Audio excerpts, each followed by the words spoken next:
Hello everyone, आप सबका स्वागत है फिज़िकल ज्योग्राफी के इस कॉम्प्रिहेंसिव कोर्स में, जहां पर हम स्टेट बीसीएस और यूपीएससी के लिए तैयारी कर रहे हैं फिज़िकल ज्योग्राफी की। और इस सब्जेक्ट को हम लोग काफ़ी डेप्थ में पढ़ रहे हैं। तो होप आप सबको इस कोर्स में मज़ा आ रहा होगा।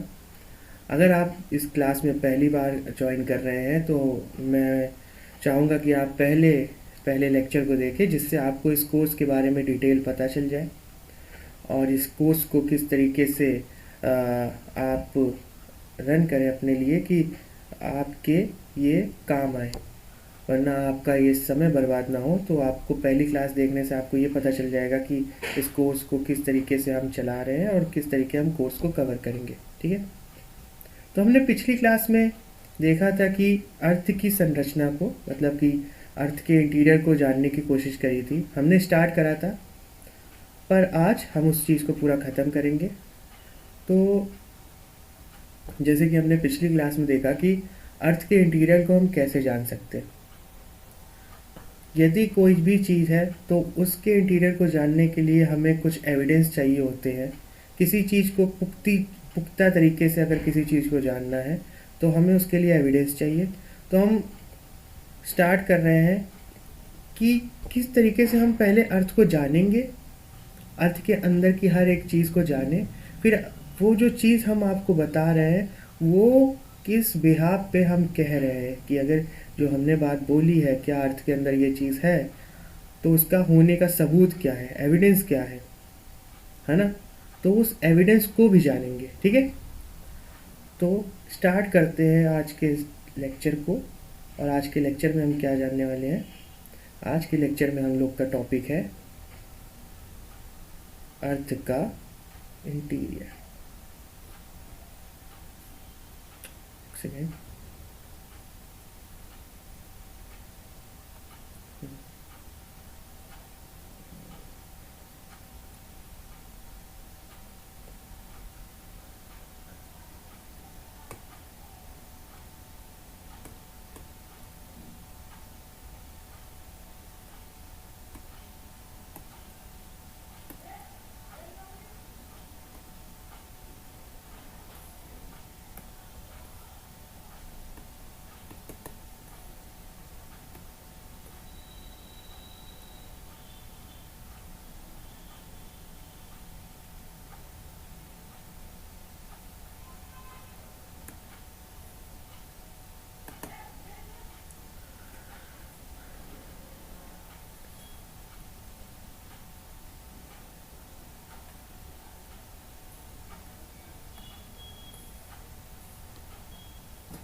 तो हम स्टार्ट करेंगे आज के लेक्चर को। तो आज के लेक्चर में हम लोग क्या पढ़ने वाले हैं? आज के लेक्चर में हम लोग पढ़ने वाले हैं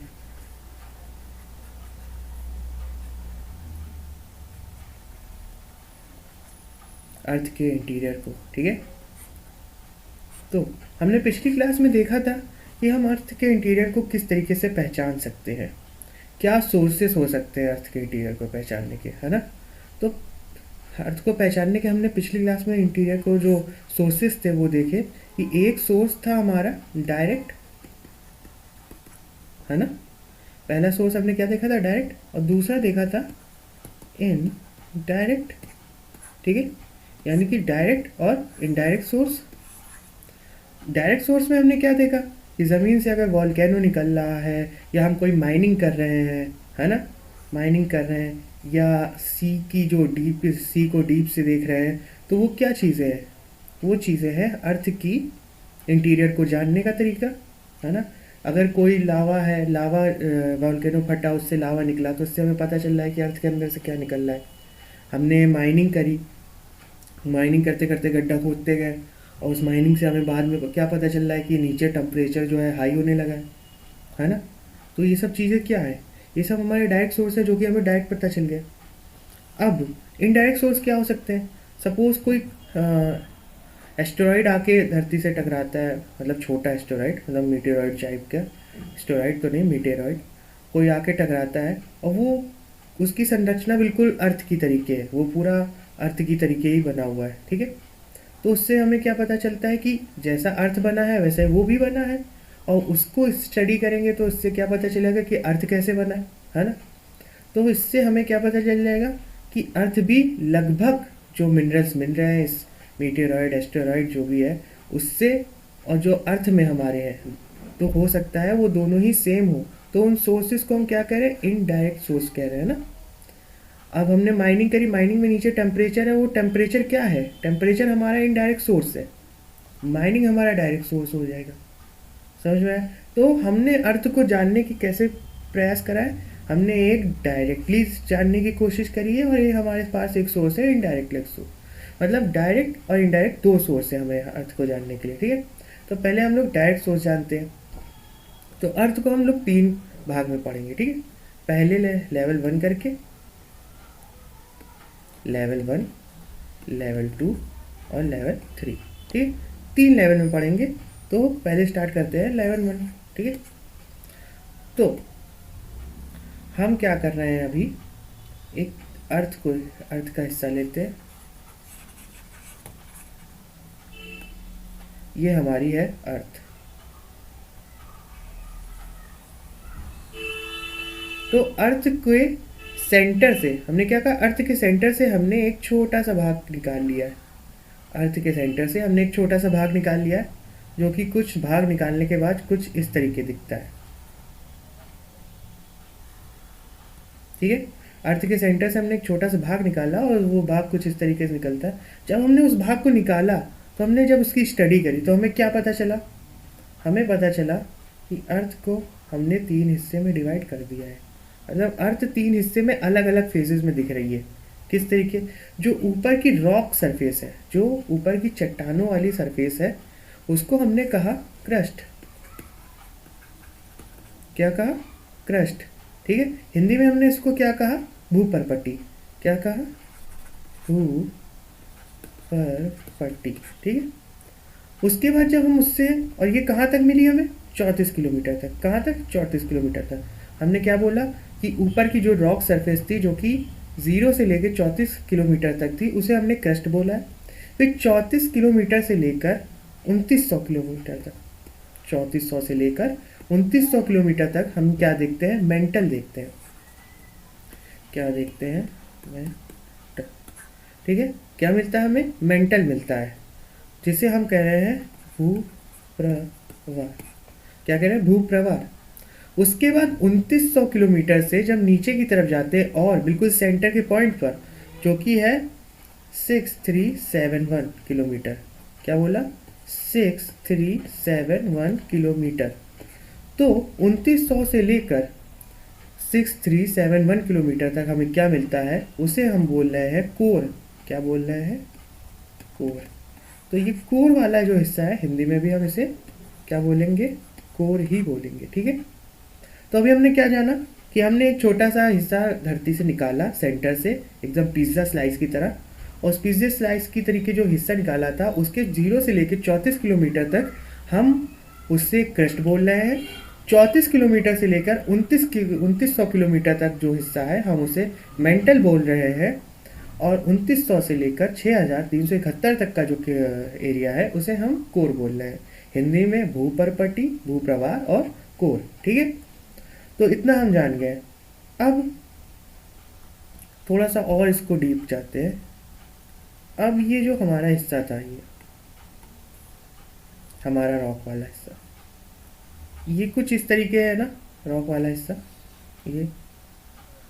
पर इस जो 34 किलोमीटर का जो हिस्सा है हमारा, उसमें एक जगह ऐसी भी तो है जहाँ पर सी आ रही है ना, समुद्र आ रहा है, समुद्र वाला हिस्सा है। अब हम वहाँ पर क्या देख रहे हैं, जो हमारी कॉन्टिनेंट है, महाद्वीप है हमारा, वो महाद्वीप का जो हिस्सा है, वहाँ की जो ज़मीन है, ज़मीन का हिस्सा है, वो काफ़ी चौड़ा है बनस्पत किसके, जो समुद्र का हिस्सा है।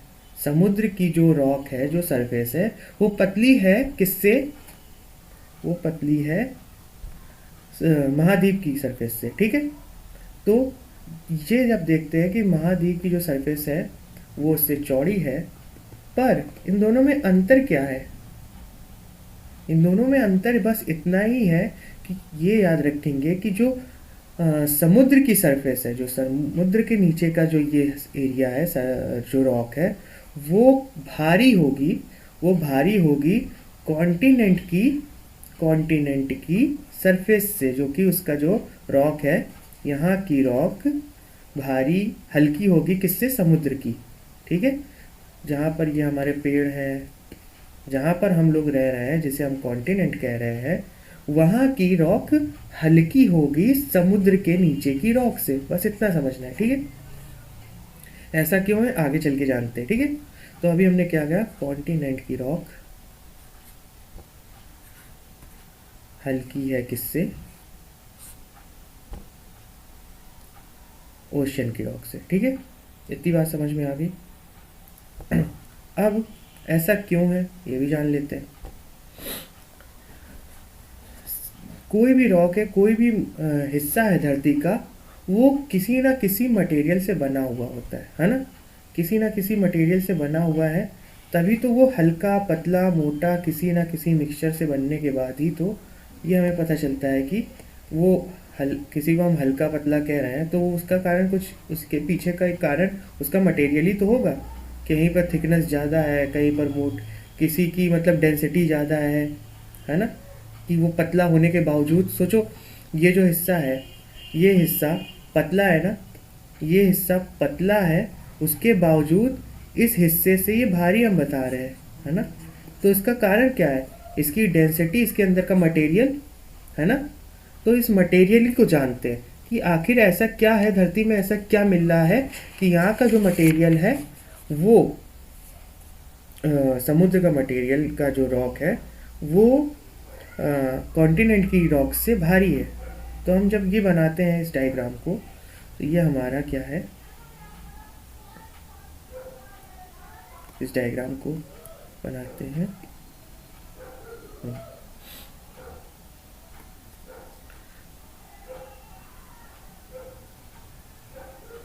तो ये हमने बना दिया यह कॉन्टिनेंट। ठीक है, जहाँ पर हमारे पेड़ और घर, जहाँ पर हम लोग रहते हैं। ठीक है, घर हो गया।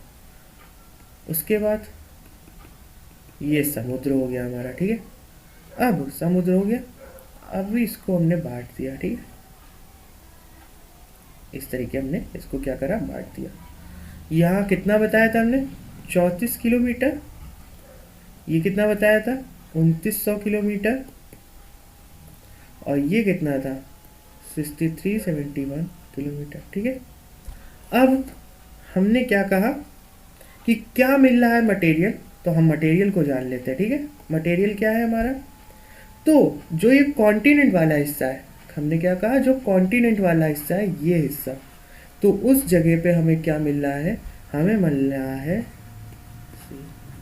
ठीक है, और जो हिस्सा कहाँ का है, ओशन का। ओशन का कौन सा हिस्सा, ये हिस्सा है ना, ये हिस्सा। यहाँ पर हमें क्या मिल रहा है, सीमा। ठीक है, उसके बाद जो हमारा मेंटल वाला हिस्सा है, ये हिस्सा, यहाँ पर हमें क्या मिल रहा है, सीमा। क्या मिल रहा है, सीमा। ठीक है, उसके बाद जब हम कोर के पास पहुँचते हैं, कोर पे हमें क्या मिल रहा है, नी। ठीक है, क्या मिल रहा है, नीफे। अब ये सीमा नीफा क्या है ये, तो इसको भी जान लेते हैं। ठीक है, होप ये सबने बना लिया होगा।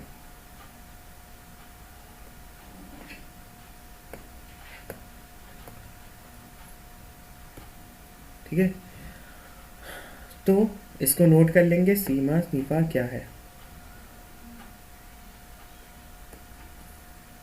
तो जो हमारा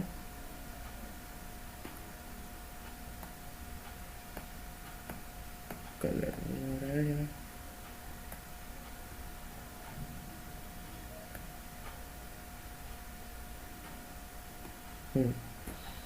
तो हमारा जो SI है, SI जो हमने लिखा है वो है सिलिकॉन। ठीक है, उसके बाद हमारा क्या है, AF, तो वो क्या है, एल्यूमिनियम। ठीक है, उसके बाद है MA, यानी कि मैग्नीशियम। ठीक है, उसके बाद FE है हमारा, तो FE को हमने क्या लिखा है, आयरन। ठीक है, तो जो SI था हमारा वो सिलिकॉन है, Al जिसे बोल रहे हैं वो एल्युमिनियम है, जो Ma बोल रहे हैं वो मैग्नीशियम है, और Fe हमारा आयरन है। तो इसका मतलब हमने क्या बताया, इसका मतलब ये हुआ, डायग्राम कहाँ गया, इसका मतलब है जो हमें यहाँ मिल रहा था, कहाँ पर, जो हमें 0 से लेके 34 किलोमीटर तक जो अर्थ की सरफेस यानी कि जहाँ पर हम पैर रख के चल रहे हैं, जो रॉक है वाला हिस्सा है, वहाँ पर हमें मिला है सिलिकॉन और एल्युमिनियम का बना हुआ है। किसका, सिलिकॉन और एल्युमिनियम का। उसी के बाद जब हम मेंटल वाला हिस्सा देखते हैं और जो ओशन का हिस्सा देखते हैं, ओशन का, ओशन के नीचे की सरफेस मतलब जो रॉक है उसको देखते हैं, तो वो किससे बनी है, सिलिकॉन और मैग्नीशियम से। ठीक है। लास्ट में जो हमारा कोर वाला हिस्सा है वो किससे बना हुआ है, वो बना है किससे, निकेल और आयरन से। हमने निकेल लिखाया था कि नहीं लिखाया, नहीं लिखाया। तो Ni जो हमारा है, Ni तो क्या है, निकेल। ठीक है। तो हमने क्या बोला, हमने बोला कि जो अर्थ का हमारी रॉक वाला हिस्सा है, ये जहाँ पर हम खड़े हैं, वो रॉक जो बनी है वो सिलिकॉन एल्युमिनियम की है, जो समुद्र के नीचे की रॉक है वो सिलिकॉन और मैग्नीशियम की है, मेंटल वाली भी सिलिकॉन मैग्नीशियम की है। बस मेंटल से जब नीचे जाएंगे 2900 किलोमीटर से, तो वो निकेल और आयरन की बनी है, निकेल और आयरन की। ठीक है, इतनी बात समझ में आ गई। ठीक है, चलिए आगे बढ़ते हैं। तो अब हम थोड़ा लेवल को बढ़ाएंगे, अपने लेवल 2 पे जाएंगे। अभी तक हमने इतना जाना कि किस तरीके से हमें अर्थ के नीचे किस तरीके का मटेरियल मिल रहा था, है ना, और ऐसा क्या है कि अर्थ के नीचे जो है हमें मटेरियल चेंज होते दिख रहे हैं, मतलब अर्थ अपने आप को हर जगह अपने आप को अलग दिखा रही है ना। तो अब आगे बढ़ते हैं।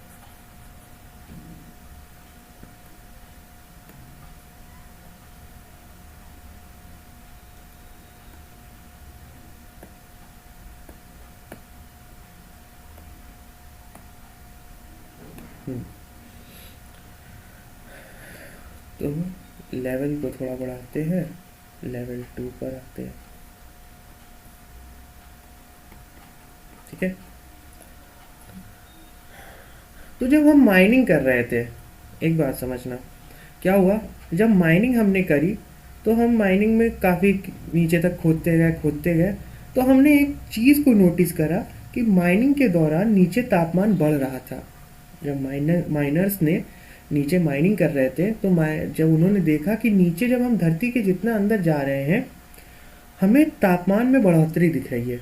तो इससे हमें क्या पता चला कि धरती के हर 32 मीटर पे हमें 1 डिग्री सेंटीग्रेड बढ़ता हुआ दिख रहा था। क्या दिख रहा था, धरती के हर 32 मीटर पर 1 सेंटीग्रेड बढ़ता हुआ हमें दिख रहा था। तो इससे तो हमें ये पता चल गया कि यस, कि धरती के जब हम नीचे जा रहे हैं तो नीचे तापमान क्या है, बढ़ रहा है। अब सोचो 32 मीटर पर 1 डिग्री सेंटीग्रेड अगर बढ़ रहा है, तो एक टाइम पे 100 से 200 किलोमीटर के आसपास जब हम लोग धरती को नीचे जाएंगे, तो धरती का तापमान इतना नहीं हो जाएगा कि वो रॉक को भी पिघला दे, है ना, मेल्ट कर दे, है कि नहीं। तो इसका मतलब है कि अगर हम धरती के 100 से 200 किलोमीटर जाए तो धरती के नीचे का इतना तापमान होगा कि वो रॉक को भी पिघलाने की, यानी कि चट्टानों को भी पिघलाने की क्षमता रखती है। ठीक है। एक बात और है कि 1930 में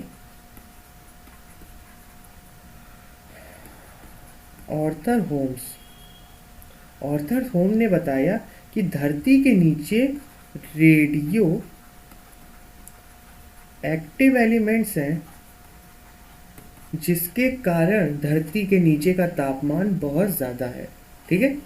1930s में ऑर्थर होम ने बताया कि धरती के नीचे का जो तापमान बढ़ता हुआ हमें दिखता है उसका कारण क्या है, रेडियो एक्टिव एलिमेंट। ठीक है, ऐसा क्यों हो रहा है? तो अगर मन में प्रश्न उठ रहा है तो आपको बताते हैं कि धरती के नीचे का तापमान के बढ़ने का कहीं ना कहीं कारण रेडियो एक्टिव एलिमेंट है, और ये किसने कहा था? ऑर्थर होम ने बताया। ठीक है, अब जब हम ये देख रहे हैं तो हमने क्या कहा कि जब धरती अपने आप को हर 32 मीटर पर 1 डिग्री सेंटीग्रेड बढ़ रहा है जिस धरती का, तो सोचो 100 किलो जब हम धरती को और अंदर तक जाएंगे धरती के, तो उस धरती के जो तापमान है हमारा धरती का अंदर का 100 किलोमीटर पर, वो कितना हो जाएगा? ये धरती है हमारी, तो यानी कि 100 किलोमीटर, 100 से 200 किलोमीटर के आसपास यहाँ की जो चट्टानें हैं वो पिघलना चालू हो जाएंगी, क्योंकि तापमान ही इतना ज़्यादा हो गया है ना। तापमान ही इतना ज़्यादा हो गया है कि नीचे की जो चट्टानें हैं वो पिघलने लगेंगी, और जब ये चट्टानें पिघलेंगी तो जाहिर सी बात है यहाँ प्रेशर क्रिएट होगा, है ना। जब ये चट्टानें पिघलेंगी तो यहाँ प्रेशर क्रिएट होगा, और इस प्रेशर को रिलीज़ करने के लिए धरती क्या करेगी? इस प्रेशर को रिलीज़ करने के लिए धरती क्या करेगी? जाहिर सी बात है ऊपर की तरफ प्रेशर डालेगी, है ना। चट्टानें खिसकेंगी इधर से उधर, तो जब ये चट्टानें खिसकेंगी कुछ इस तरीके से, और धरती जब बीच से फटेगी तो ये ऊपर क्या होगा? ये लावा सारा आ जाएगा बाहर, है ना। प्रेशर रिलीज़ हो जाएगा। यहाँ का प्रेशर रिलीज़ करने के लिए धरती क्या करेगी? यहाँ पर दरार बनाकर ऊपर की तरफ उसको प्रेशर को हटा देगी अपने। समझ में आया? तो वॉल्केनो क्यों आ रहे हैं? कारण समझ में आया वॉल्केनो का, कि वॉल्केनो के आने के कारण कहीं ना कहीं धरती के प्रेशर का रिलीज़ है, धरती का जो प्रेशर है वो रिलीज़ है। ठीक है, तो हमने ये जाना कि हर धरती जो है हमारी 100 किलोमीटर पे 100 किलोमीटर तक इतनी गर्म हो जाती है कि वो चट्टानों को पिघला सकती है। तो उस चट्टान के पिघलाने की ताकत जो है हमारी धरती की, वहाँ पर कहीं ना कहीं वो जिसे हम 34 किलोमीटर पर क्रस्ट बोल रहे थे, यानी कि वहाँ भी डिवीज़न है ना धरती में। धरती का डिवीज़न वहाँ भी है कि मतलब धरती अपने हर एक जगहों पर अपने आप को बदलते हुए दिख रही है, हर एक स्टेज पे अपने आप को बदलते हुए दिख रही है। तो यानी कि ये जो हमने पिज़्ज़ा का कट करा था इस तरीके के कुछ, और हमने इसको 34 किलोमीटर पे सीमित करा था कि यहाँ 34 किलोमीटर तक 34 किलोमीटर तक जो हमारी क्रस्ट है, उसी से पहले जो मेंटल चालू हुआ था, मेंटल का जो ऊपरी हिस्सा है ये यहाँ जहाँ 100 के आसपास के करीब करीब, एक मिनट,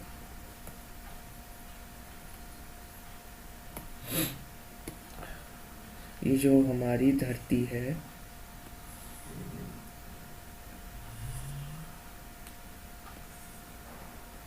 ये, तो इसका हमने 34 किलोमीटर तक क्या बताया? 34 किलोमीटर तक को हम कह रहे हैं क्रस्ट, और उसके जो नीचे का हिस्सा है ये, वो किस तरीके का है?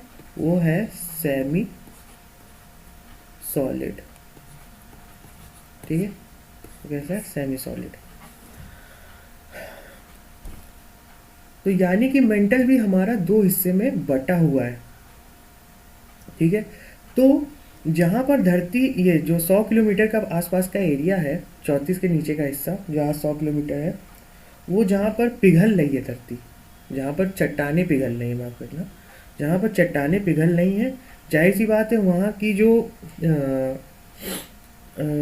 जो चट्टानें हैं वो कमज़ोर हो जाएंगी, दुर्बल हो जाएंगी। तो उसी एरिया को हम क्या बोल रहे हैं? उस एरिया को हम बोल रहे हैं दुर्बलता मंडल। क्या बोल रहे हैं?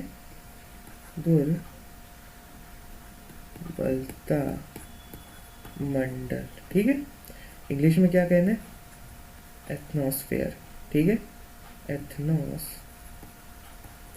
ठीक है, यानी कि 34 किलोमीटर के नीचे का एरिया जो आता है उसे हम क्या कह रहे हैं? दुर्बलता मंडल। यानी कि जो ऊपर का जो हमारी ये जो सरफेस है जो हमारी सरफेस है जिस पे हम खड़े हैं, वो दुर्बलता मंडल के ऊपर तैर रही है। समझ में आया कि जो हमारा ऊपर का सरफेस का एरिया है उसे हम कह सकते हैं ना कि जो नीचे चट्टानें पिघल गई हैं उसी के ऊपर ये जो है तैर रही है ना। तो हमने क्या बताया कि जो चट्टान वाला हिस्सा था हमारा, लिथ वाला, जहाँ पत्थर थी, जो लिथ वाला हिस्सा था वो हमारा क्या हो गया, लिथोस्फेयर, है ना। भूमंडल जिसे हम कह रहे हैं वो क्या है, कहाँ तक आ रहा है हमारा, वो क्रस्ट वाला हिस्सा है। यानी कि 0 से 100 तक हम उसको क्या बोल रहे हैं, उसे हम बोल रहे हैं लिथोस्फेयर। यानी कि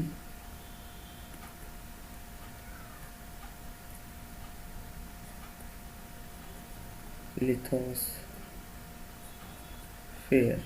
ठीक है। और ये जो लिथोस्फेयर का हिस्सा है हमारा, ये कहाँ तक पहुँच रहा है, जिसे हम क्रस्ट भी बोल रहे थे ना, क्रस्ट, ये हमारा है 100 किलोमीटर तक, ठीक है। अब इसी के अगर जब हम नीचे जाएंगे, इसी के जब हम थोड़ा सा और नीचे जाते हैं तो हमें क्या मिलता है,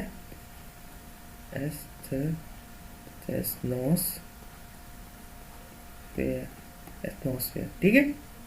ये कहाँ तक है अब हमारा सवाल है कि एटमॉस्फेयर कहाँ तक है, जो सेमी सॉलिड हम बोल रहे हैं वो कहाँ तक है, 700 किलोमीटर तक, ठीक है। अब एटमॉस्फेयर जहाँ ख़त्म होता है वहाँ से हमारा चलता है नया, हमारा जो फेज आता है वो है मध्यमंडल। क्या है, मध्यमंडल, जिसे हम इंग्लिश में कह रहे हैं मेसोस्फेयर। मेसोस्फेयर हिंदी में क्या बोल रहे हैं इसे, हिंदी में बोल रहे हैं मध्यमंडल, ठीक है। तो हमने क्या जाना अभी तक कि 0 से लेकर क्रस्ट वाला हिस्सा, 0 से लेकर 100 किलोमीटर तक हमारा लिथोस्फेयर रहेगा। फिर जहाँ से लिथोस्फेयर पिघलने लगता है, जहाँ चट्टानें दुर्बल होने लगती हैं, वहाँ से हमारा दुर्बलता मंडल अर्थात एथनोस्फेयर चालू हो जाएगा। उसके बाद 700 मतलब 100 से लेकर 700 किलोमीटर तक हमारा वही चलेगा दुर्बलता मंडल। उसके नीचे जब जाएंगे, जो मेंटली का हिस्सा है, हमने बताया था ना 34 से लेकर 29 तक, 2900 पे ख़त्म हो रहा था हमारा मेंटल, है ना, 2900 पे ख़त्म हो रहा था। तो इसके बीच के एरिया में मतलब 100 से लेकर 700 तक हमारा जो दुर्बलता मंडल था। अब 700 से लेकर 2900 मीटर तक, 2900 किलोमीटर तक मेसोस्फेयर यानी कि मध्यमंडल रहेगा। तो कहने का हमारा मतलब क्या है, हमारा मतलब ये है कि जो हमने इसको डिवाइड करा था, अब इसमें भी हमें एक क्या मिल गई है, डिवीज़न मिल गई है, डिसकंटिन्यूटी मिल गई है ना। यानी कि इस एरिया में हमारा जो मेंटल हिस्सा है वो 2 हिस्से में बटा हुआ है। 700 के नीचे का हिस्सा जो है वो हमारा क्या है, वो हमारा लोअर मेंटल हो जाएगा, और जो ऊपर का हिस्सा था, ये ऊपर वाला जिसे हम दुर्बलता मंडल कह रहे हैं, वो अपर मेंटल हो जाएगा, ठीक है। यानी कि ऊपर का हिस्सा अपर मेंटल और नीचे का हिस्सा क्या हो जाएगा, लोअर मेंटल, ठीक है। अब हमने किसको डिवाइड कर दिया, हमने मेंटल को 2 हिस्से में डिवाइड कर दिया है, ठीक है। अब मेंटल को डिवाइड करने के बाद अब हमारे कहाँ पर आना है, हमें कोर में आना है।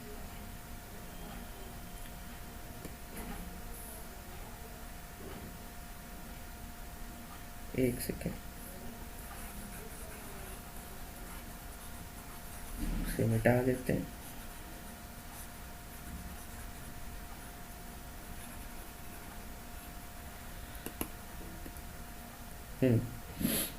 तो जब हमने मेंटल को 2 हिस्से में बांटा, मेंटल को बांटने के बाद पता चला कि 700 मीटर के ऊपर का जो हिस्सा है वो हमारा दुर्बलता मंडल है, उस जिसे हम अपर मेंटल बोल रहे हैं। उसके नीचे का हिस्सा हमारा लोअर मेंटल है। अब हम कोर की तरफ जाते हैं।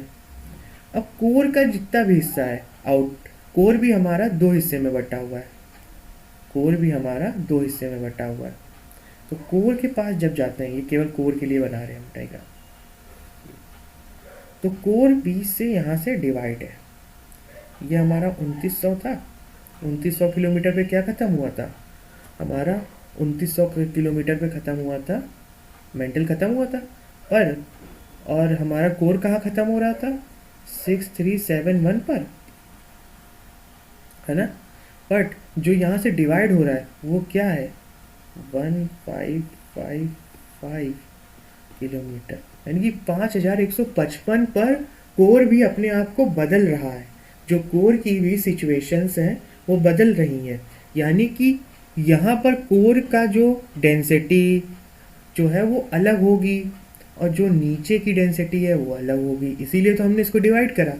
तो हमें क्या पता चलता है, जो कोर का ऊपर का हिस्सा है, अपर कोर हमारा, अपर कोर हमें कैसा मिलता है, लिक्विड मिलता है। कैसा है, अपर कोर हमारा लिक्विड है। जबकि जब हम आउटर कोर में जाते हैं तो वही आउटर कोर जो है हमारा आउटर कोर हमारा कैसा है, आउटर कोर हमारा सॉलिड है। ठीक है, हमने क्या बताया कि जब हम कोर के पास जाते हैं तो कोर भी हमें 2 हिस्से में डिवाइड मिलता है, जो कि अपर कोर है हमारा, जो आउटर कोर है, सॉरी ये इनर हो गया, जो आउटर कोर है हमारा,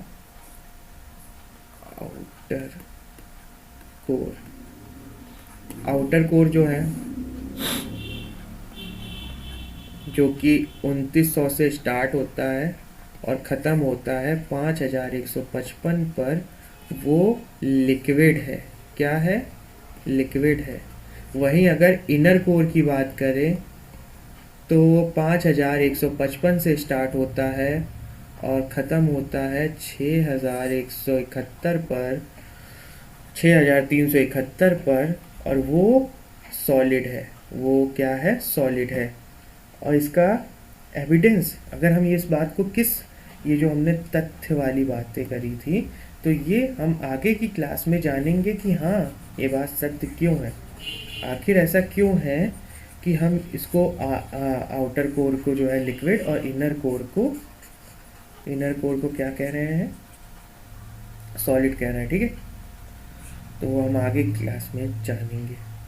अभी तो इतना हमें समझ में आ गया कि कहाँ पर क्या चीज़ है। और इस मेसोस्फीयर के बाद आता है केंद्र मंडल, यानी कि आउटर कोर को हम लोग, आउटर और इनर कोर को एक ही नाम दे रहे हैं, और वो क्या है, केंद्र मंडल, और उसे गुरु मंडल भी कहते हैं। ठीक है, अब एक चीज़ इसमें और चीज़ जान लेते हैं कि हमारी धरती के अंदर कुछ इम्पॉर्टेंट एलिमेंट मिलते हैं, है ना, कुछ इम्पॉर्टेंट एलिमेंट मिलते हैं। उन इम्पॉर्टेंट एलिमेंट को मिलने, कौन सा एलिमेंट कितना मिलता है, कभी कभी ये स्टेट पीसीएस में पूछ लिया जाता है, तो इसे हम जान लेते हैं कौन सा एलिमेंट कितने अमाउंट में मिल रहा है। ठीक, तो सबसे पहला जो पूरी धरती में मिल रहा है, यानी कि होल, पहले होल अर्थ में जान लेते हैं क्या मिल रहा है। ठीक है, पहले होल अर्थ में जान लेते हैं कि आखिर होल अर्थ में हमें क्या मिल रहा है। ठीक है, पहला आता है आयरन। क्या है, आयरन, जिसकी मात्रा है 35%। ठीक है, उसके बाद आता है ऑक्सीजन, जिसकी मात्रा है 30%। उसके बाद आता है सिलिकॉन, जिसकी मात्रा है 15%। उसके बाद है मैग्नीशियम, जिसकी मात्रा है 13%। और लास्ट में हम एक और लिख लेते हैं, निकेल, जिसकी मात्रा कितनी है, 2.4। इसके बाद और भी सारे एलिमेंट हैं, तो बस जो मोटा मोटी हैं वो इतना समझ लेंगे कि हाँ ये एलिमेंट हैं जो स्टार्ट से लेकर लास्ट तक हैं। आयरन हमें 35%, ऑक्सीजन 30%, सिलिकॉन 15, मैग्नीशियम 13 और निकिल हमारा 2.4। कहाँ पर? Whole earth. हमने पूरी अर्थ की बात करी है इसमें, ठीक है, पूरी अर्थ में जो मिल रहा है। उसके बाद अब हम जान लेते हैं कि अर्थ क्रस्ट में क्या मिल रहा है, अर्थ की महज क्रस्ट में क्या मिल रहा है। तो अर्थ की क्रस्ट में जो सबसे ज़्यादा एलिमेंट मिलता है वो है ऑक्सीजन। अर्थ की क्रस्ट में सबसे ज़्यादा मिलने वाला एलिमेंट है वो है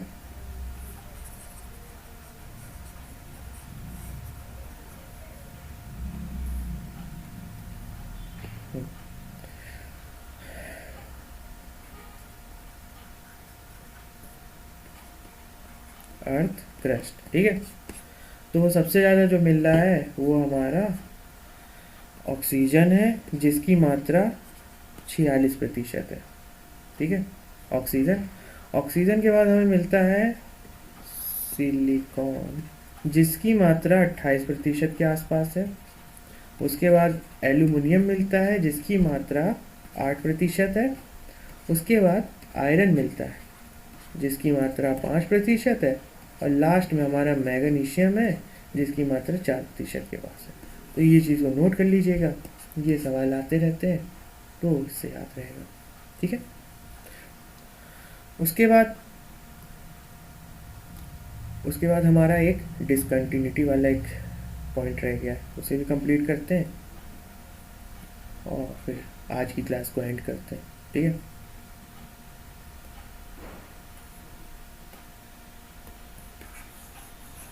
वो सबने नोट कर लिया होगा।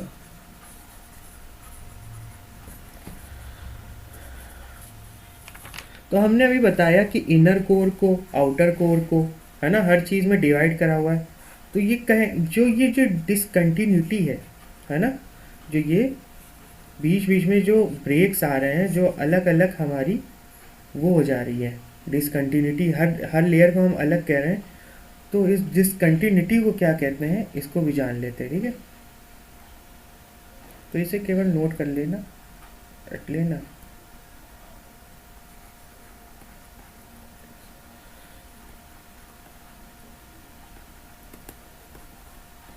ठीक है, तो ये हमारी एक धरती का हिस्सा हमने निकाल लिया है, इसको हम पीले लंबे लंबे बांटते, ठीक है।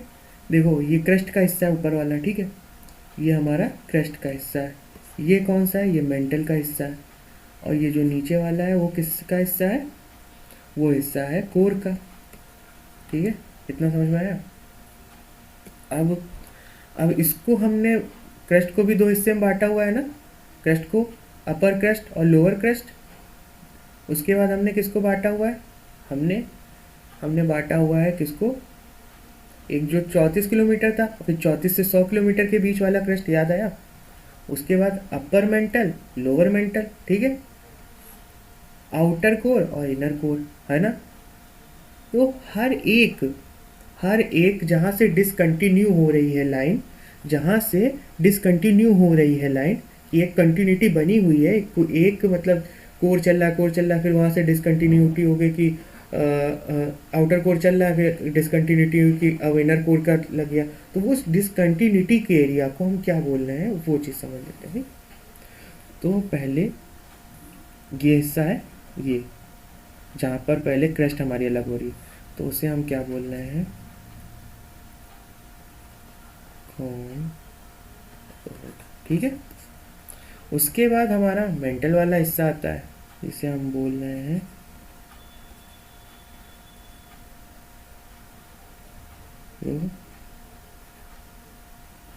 एक, ठीक है। उसके बाद आता है, ठीक है, उसके बाद गुटेन पर, ठीक है। उसके बाद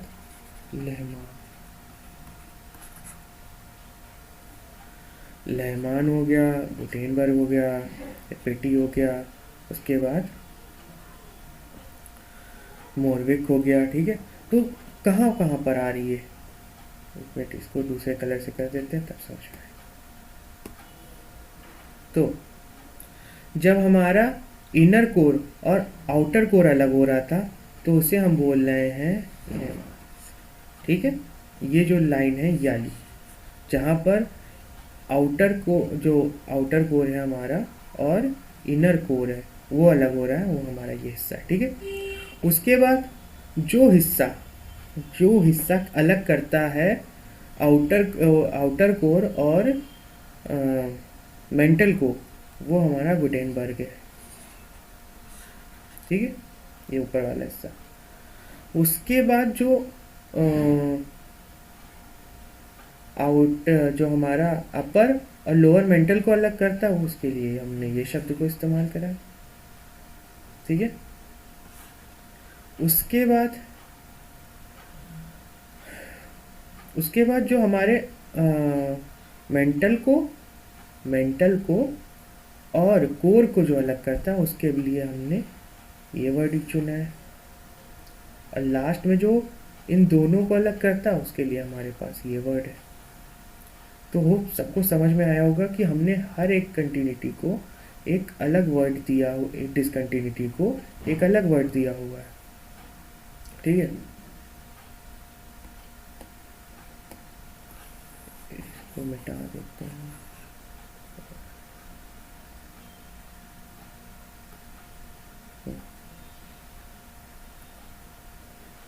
पहला सबको एक साथ लिख लेते हैं, लास्ट।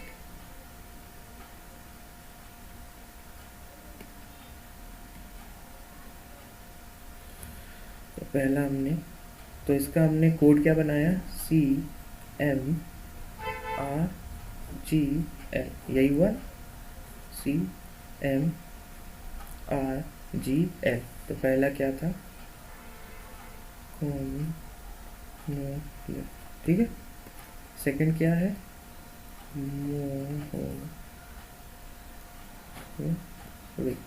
मोरविक, ठीक है। उसके बाद रेपेटी, उसके बाद गुटेन,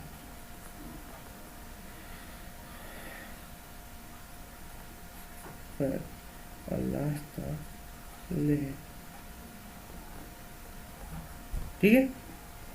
तो ये हमारी डिसकंटिन्यूटी है। इसे हिंदी में असंभवता कहते हैं शायद, एक बार चेक कर लीजिएगा, हिंदी में असंभवता कहते हैं। तो आज की क्लास हम इतना ही रखेंगे। नेक्स्ट क्लास में हम इसके एविडेंस को पढ़ेंगे और आगे की क्लास को कंटिन्यू करेंगे, और लोगों को पहुंचाते रहिए। अगर क्लास पसंद आई हो तो लाइक ज़रूर करिएगा, और